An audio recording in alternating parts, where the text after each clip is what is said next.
வணக்கம். சென்னை வேளச்சேரி தரமணி பிரதான சாலையில் அரசு பேருந்து சாலையில் புதைந்ததால் கடும் போக்குவரத்து நெரிசல்.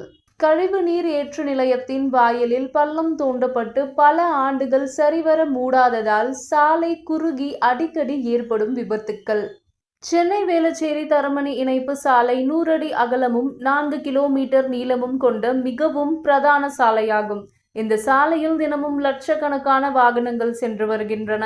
இந்த நிலையில் இன்று காலை சென்னை வேளச்சேரி விஜயநகர் பேருந்து நிலையத்தின் அருகே கோயம்பேட்டில் இருந்து கேளம்பாக்கம் நோக்கி பயணிகளை ஏற்றி வந்த அரசு மாநகர குளிர்சாதன பேருந்து ஒன்று திடீரென சாலை உள்வாங்கியதால் வாகனத்தின் சக்கரங்கள் 4ம் பள்ளத்தில் சிக்கிக்கொண்டது. உடனடியாக பேருந்தில் இருந்த பயணிகள் அனைவரும் வேறு பேருந்துக்கு மாற்றப்பட்டு சாலையின் பள்ளத்தில் சிக்கிக்கொண்ட பேருந்தை மீட்கும் முயற்சியில் போக்குவரத்து போலீசாரும் மாநகர பேருந்து ஊழியர்களும் இழுவை வாகனத்தின் உதவியுடன் மீட்க முயற்சிகள் மேற்கொண்டனர். இருப்பினும் வாகனத்தை மேலே இழுக்க முடியாமல் தவித்தனர். இதன் காரணமாக அப்பகுதியில் சுமார் 5 மணி நேரத்திற்கு மேலாக கடும் போக்குவரத்து நெரிசல் ஏற்பட்டது.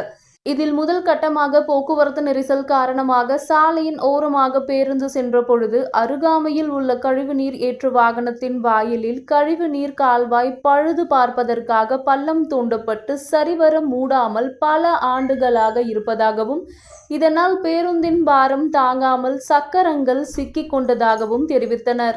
மேலும் இந்த சாலை பழுதின் காரணமாக குறுகலாக உள்ளதால் அடிக்கடி வாகனங்கள் அந்த சாலையில் சிக்கிக் கொள்வதாகவும் போக்குவரத்து நெரிசல் ஏற்படுவதாகவும் வாகன ஓட்டிகள் புகார் தெரிவிக்கின்றனர். மேலும் பல செய்திகளை உடனுக்குடன் அறிந்து கொள்ள இணைந்திருங்கள் எம் நியூஸ் தமிழில்.